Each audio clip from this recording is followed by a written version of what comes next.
Mirziyoyev bugun ketadi. Assalomu alaykum, hurmatli tomoshabin. Kanalimizga yangi bo'lsangiz, obuna va like tugmachasini bosib qo'yishni unutmang.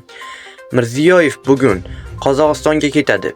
O'zbekiston Respublikasi Prezidenti Shavkat Mirziyoyev bugun 30-may kuni Markaziy Osiyo Italiya sammitida ishtirok etish uchun Qozog'istonga jo'nab ketadi. Bu haqda prezident ma'muriyati xabar qildi. O'zbekiston Respublikasi Prezidenti Shavkat Mirziyoyev Qozog'iston Respublikasi Prezidenti Qosim-Jomart To'qayevning taklifiga binoan 30-may kuni Ostona shahrida bo'lib o'tadigan Markaziy Osiyo Italiya forumidagi oliy darajadagi sammitda ishtirok etadi, deyiladi xabarda. Tadbirda mintaqa mamlakatlar yetakchilari va Italiya bosh vaziri Giorgia Meloni ishtirok etishi ko'zda tutilgan. Kun tartibiga muvofiq ko'p qirrali hamkorlikni eng avvalo yashil iqtisodiyot, investitsiyalar, innovatsiyalar, fan va ta'lim sohalarida yanada rivojlantirish masalalari ko'rib chiqiladi.